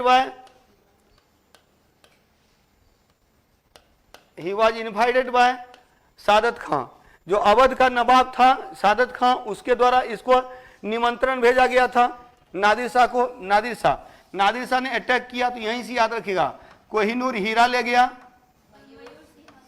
कोहिनूर डायमंड, तख्त-ए-ताऊस, तख्त-ए-ताऊस, तख्त-ए-ताऊस, इसी को मयूर सिंहासन भी बोलते हैं, मयूर सिंहासन। हाँ, it was constructed by Shahjahan, Shahjahan के द्वारा जो थ्रोन है वो एस्टेब्लिश किया गया था, मयूर सिंहासन, मयूर सिंहासन। तो मयूर सिंहासन जिसको तख्ते ताऊस भी कहते हैं, और तख्ते ताऊस की स्थापना किसने किया था, इसका निर्माण करवाया था शाहजहां ने, और इसको लूट कर ले गया यहाँ से नादिर शाह, नादिर शाह लूट कर ले गया। 1739 में नादिर शाह ने जो आक्रमण किया था, इसको करनाल का युद्ध कहते हैं, बैटल ऑफ करनाल, करनाल का युद्ध। इतना पॉइंट याद रखिएगा, नादिर शाह के आक्रमण को करनाल का युद्ध कहा जाता है। Attack of Nadir Shah is called battle of Karnal, battle of Karnal, Karnal का युद्ध कहा जाता है, करनाल का युद्ध कहा जाता है। Nadir Shah is also known as Napoleon of Iran, Napoleon of Persia. Nadir Shah को ईरान का नेपोलियन कहते हैं। He was invited by Saadat Khan, Saadat Khan के द्वारा इसे निमंत्रित किया गया था, आमंत्रित किया गया था। और कोहिनूर हीरा, तो ही लूटेड फ्रॉम दिल्ली, दिल्ली से इसने लूटा क्या, कोहिनूर हीरा लूटा, तख्ते ताऊस लूटा, तख्ते ताऊस लूटा। क्लियर। तो ये मोहम्मद शाह कब से कब तक है, 1739 से 1748। इसके बाद बाकी उतने महत्वपूर्ण नहीं है, धीरे धीरे नेक्स्ट पे आते हैं हम लोग। तो अगला नादिर शाह के, नादिर शाह से रिलेटेड अभी सारा पॉइंट कर ही दिया हम लोगों ने। Nadir Shah is known as the Napoleon of Iran. In 1739 he attacked on Delhi, it was called battle of Karnal, इसको करनाल का युद्ध कहते हैं। तो दिल्ली का युद्ध को ही करनाल का युद्ध कहते हैं। इसमें कोहिनूर हीरा और तख्त ताऊस ये मुख्य रूप से लूट कर ले गया था। और साथ ही साथ इसका जो उत्तराधिकारी हुआ Ahmad Shah Abdali, Ahmad Shah Abdali was the successor of Nadir Shah. Nadir Shah का उत्तराधिकारी कौन था, अहमद शाह अब्दाली था। Ahmad Shah Abdali was the successor of Nadir Shah. Nadir Shah के बाद, नादिर शाह के बाद अहमद शाह अब्दाली ने भारत पर आक्रमण किया था, भारत पर आक्रमण किया था। क्लियर। तो इसके बाद नेक्स्ट हम लोग देखते हैं क्या, तो नादिर शाह को ईरान का नेपोलियन कहते हैं। इसके समय में करनाल का युद्ध हुआ। करनाल के युद्ध से संबंधित दो तीन फैक्ट हैं कि 1739 में यह युद्ध हुआ था, इसे दिल्ली का युद्ध भी कहते हैं। कोहिनूर हीरा ले गया था और तख्ते ताऊस ले गया था। और इसका उत्तराधिकारी, नादिर शाह का उत्तराधिकारी अहमद शाह अब्दाली था। 1739 में करनाल का, battle of Karnal, battle of Karnal. Clear. तो इसके बाद अहमद शाह अब्दाली और नादिर शाह का आक्रमण जिसमें भारत पर हुआ था, उस समय मुगल शासक कौन था, मोहम्मद शाह था। Mohammad Shah was the Mughal ruler, Mughal शासक था। इसके बाद आइए अहमद शाह। अहमद शाह के समय में वास्तविक शक्ति सफदरजंग के हाथों में थी। सफदरजंग आफ्टर सादत खां, सादत खां ने जब सुसाइड कर लिया, जब आत्महत्या कर ली, तो उसके बाद सफदरजंग नवाब बना, कहां का, अवध का नवाब।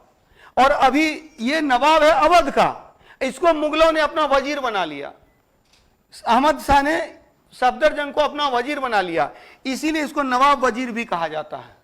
ही is known as, Safdarjung is known as Nawab Wazir, Nawab वजीर, because he made वजीर by Ahmad Shah and he was the Nawab of Awadh. तो अवध का नवाब था कौन, सफदरजंग, अवध का नवाब था। और वास्तविक शक्ति इसी के हाथों में थी। Real power was in the hand of Safdarjung, Safdarjung के हाथ में वास्तविक शक्ति थी। सफदरजंग का मदरसा यहाँ पर, मकबरा जो है वो सरोजनी नगर दिल्ली में अवस्थित है। तो सफदरजंग को नवाब वजीर भी कहा जाता है। दूसरी बात याद रखिएगा, इसके समय में अहमद शाह अब्दाली ने भारत पर आक्रमण किया था। Ahmad Shah Abdali attacked on India और Ahmad Shah Abdali was the successor of Nadir Shah. तो अहमद शाह अब्दाली किसका था, नादिर शाह का उत्तराधिकारी था, नादिर शाह का उत्तराधिकारी था। क्लियर। तो इसमें वो यही दो पॉइंट ही याद रखिएगा, अहमद शाह। अब काल भी याद रखिएगा, 1707 से 12 बहादुर शाह प्रथम, 12-13 जहांदार शाह, 1713 से 19 फारूक सियर, 19 में रफीउद्दौला रफीउद्दरजात नेकुसियर, 19 से 48 मोहम्मद शाह और 48 से 54 अहमद शाह। क्लियर। अहमद शाह के बाद आता है आलमगीर द्वितीय, आलमगीर सेकेंड, 1754 से 1759। आलमगीर द्वितीय, real power was in the hand of Imadul मुल्क। इमादुल मुल्क के हाथ में वास्तविक शक्ति थी। ये नाम मात्र का शासक है, क्योंकि इस समय पावर किसके पास था?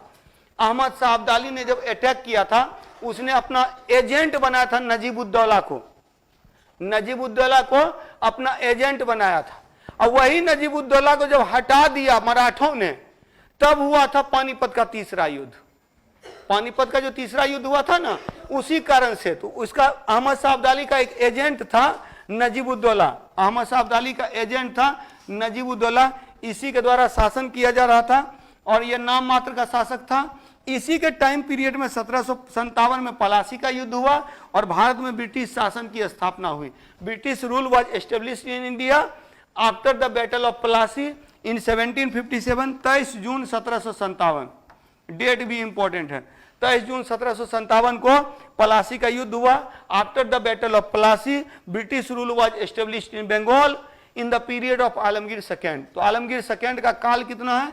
1754 से 59 है। Real power was in the hand of Imadul Mulk and he was the name, मतलब कि रूलर बाय नेम ओनली, केवल नाम मात्र का शासक था, बाय नेम था। Real power was in the hand of Najibuddaula, वास्तविक सत्ता नजीबुद्दौला के हाथ में थी। Najibuddaula was the agent of Ahmad Shah Abdali. तो नजीबुद्दौला कौन था? अहमद शाह अब्दाली का एजेंट था। क्लियर? तो ये हो गया आलमगीर सेकेंड 1754 से 59।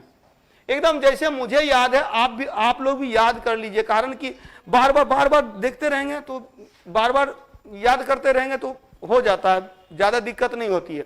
1707 से 12 Bahadur Shah, 12-13 Jahandar Shah, 13 to 19 फारूकसियर, 19 to 48 Mohammad Shah, 48 to 54 Alamgir नहीं वो अहमद शाह, और देन आलमगीर सेकेंड 54 से 59। अब फिर 59 से लेकर के 1806 तक है, और वो कौन है? शाह आलम द्वितीय। तो शाह आलम सेकेंड, शाह आलम सेकेंड 1759 से 1806, लंबा है शासनकाल लेकिन नाम मात्र का। इसी के समय में आप देखेंगे बक्सर का युद्ध हुआ था। He had participated in the battle of Buxar, Buxar के युद्ध में भाग लिया। And after defeat of battle of Buxar, Buxar के युद्ध के पराजय के बाद 1765 में 1765 में इलाहाबाद की संधि हुई। Treaty of Allahabad was done, Allahabad की संधि हुई, और इलाहाबाद की संधि के फलस्वरूप ये पेंशन भोगी रह गया अंग्रेजों का पेंशन भोगी। तो he was a dependent on pension of Britishers, मुगलों के पेंशन पर जीने वाला हो गया। और यही कारण है इसको हालांकि बीच में मराठों ने मुक्त कराने का प्रयास किया था, फिर बाद में जो है मराठा शक्ति का पतन हो गया, तो इनका भी पतन हो गया। और तब अंग्रेजों के द्वारा स्थापित होने वाला पहला मुगल शासक जो था वो अकबर द्वितीय था, अकबर सेकेंड था। ये तो अपने से स्थापित हुआ था। इसका वास्तविक नाम था Ali Gauhar, his real name was Ali Gauhar. Shah Alam द्वितीय का वास्तविक नाम था अली गौहर। इसने शाह आलम की उपाधि ली, तो ये दूसरा हो गया शाह आलम की उपाधि लेने वाला। पहला था बहादुर शाह प्रथम, बहादुर शाह फर्स्ट था, ये दूसरा है, इसलिए इसको शाह आलम द्वितीय बोलते हैं। ये किसके प्रभाव में था? आरंभ में था नजीबुद्दौला के प्रभाव में, फिर क्या हो गया?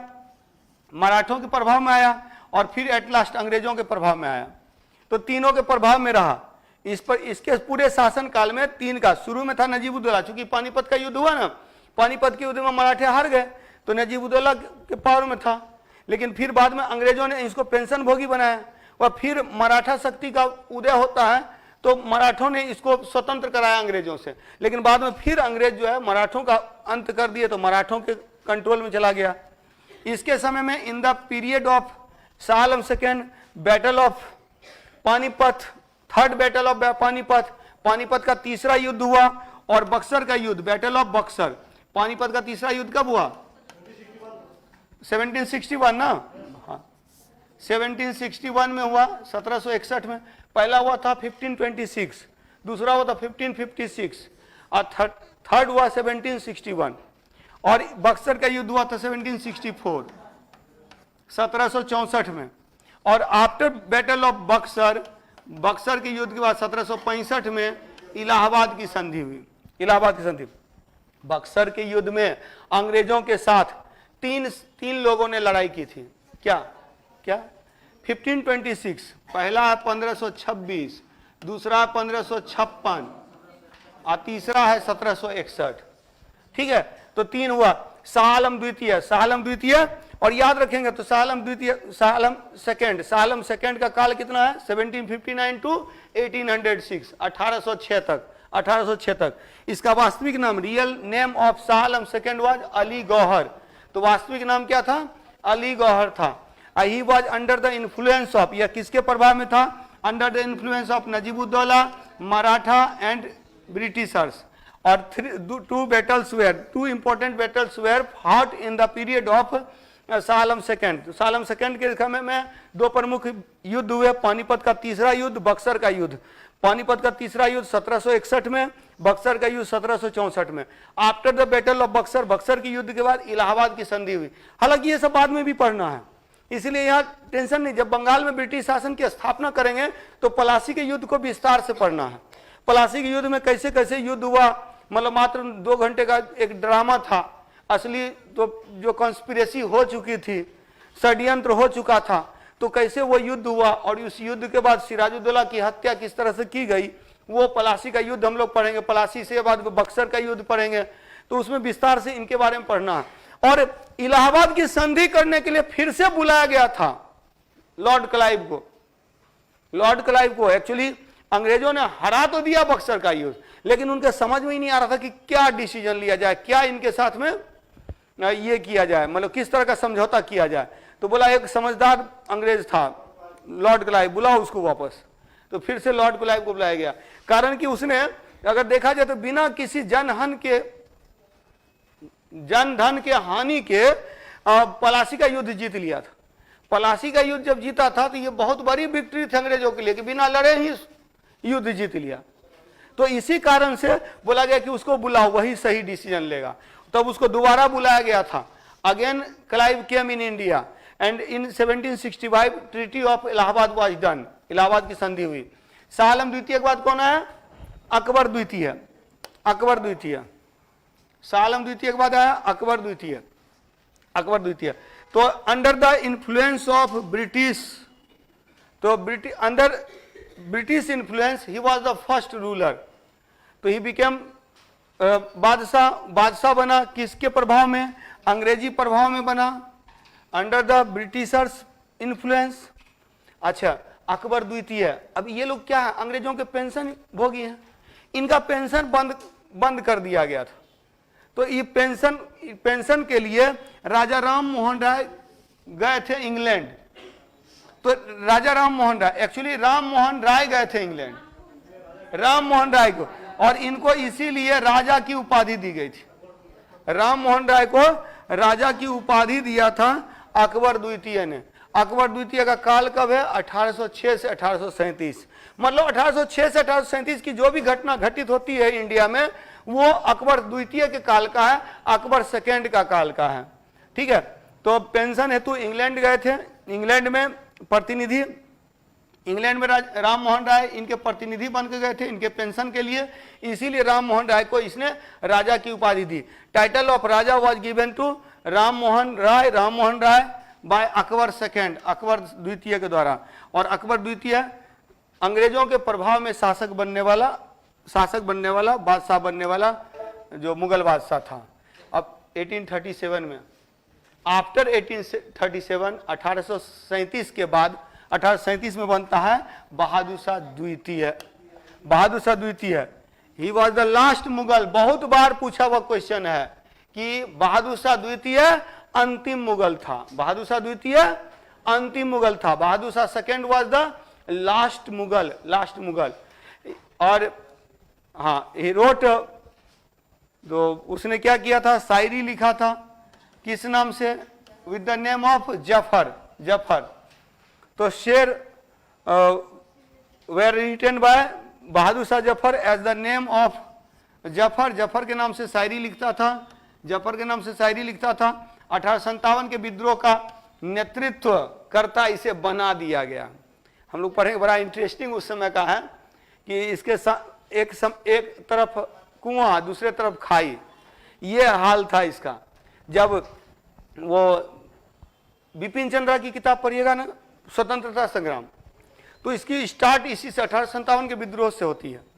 और उसमें यही है कि अभी दिल्ली नींद से जागी भी नहीं थी कि कुछ सैनिक जो है यमुना नदी को पार करके दिल्ली में प्रवेश किया। ये वो लोग थे जिन्होंने रात में मेरठ में अपने अफसर को मार दिया था और वो दिल्ली की ओर रवाना हो गए थे। और यहाँ आते ही जो बाकी जो सेना थी वो भी उनके साथ हो गई और इन्होंने लाल किला पर कब्जा कर लिया। और इसी में क्या था, जो बख्त खां था, बख्त खां के नेतृत्व में क्या किया गया, बहादुर शाह को बोला गया कि आप भारत के बादशाह। बोला नहीं बनेंगे, बोला नहीं बनिएगा तो मार देंगे, ऐसे भी अंग्रेज बाद में मारेगा, पहले तो हम ही लोग मार देंगे। तो इसीलिए बेचारा बन गया, तो इसको बना दिया गया बादशाह। अब ये तो चुपचाप पेंशन लेता था, बैठ के शेर व शायरी करता था, जिंदगी अच्छे से कट रही थी, क्या जरूरत था अंग्रेजों से पंगा लेने का। तो इसने उतना इंटरेस्ट नहीं दिखाया, लेकिन उन लोगों ने देखा कि एक सिंबॉलिक है, सिंबॉलिक एक असली ताकत तो बख्त खां के हाथों में थी, तो इसको सिंबॉलिक रूप में क्या किया गया, बादशाह बना दिया गया। तो 1857 के विद्रोह का नेतृत्व करता हो गया। इसके बाद इसीलिए जब पकड़ा गया इसको, तो इसको पकड़ करके रंगून भेज दिया गया। लास्ट में 1857 के विद्रोह के बाद इसको रंगून भेज दिया गया, रंगून में ही इसको दफना दिया गया। बोला जाता है इसके कब्र पर लिखा हुआ एक ऐसा बदकिस्मत बादशाह जिसको अपने देश की 2 गज जमीन नसीब नहीं हुई। तो ये बहादुर शाह जफर के बारे में बोला जाता है। तो ये अंतिम मुगल था। इस तरह से हमारा जो आज का सेक्शन खत्म होता है, डिक्लाइन ऑफ मुगल्स, इस पर प्रैक्टिस हो जाएगी। क्वेश्चन आंसर जब हो जाएगा तो और सारी चीजें दिमाग में बैठ जाएंगी। चलिए नेक्स्ट क्लास में हम लोग क्षेत्रीय शक्तियों का उदय करेंगे। सैटरडे संडे ये 2 दिन आप लोग का मॉडर्न इंडिया चलेगा और ऐसे मंडे टू फ्राइडे जो है वो एंशिएंट इंडिया चल रहा है।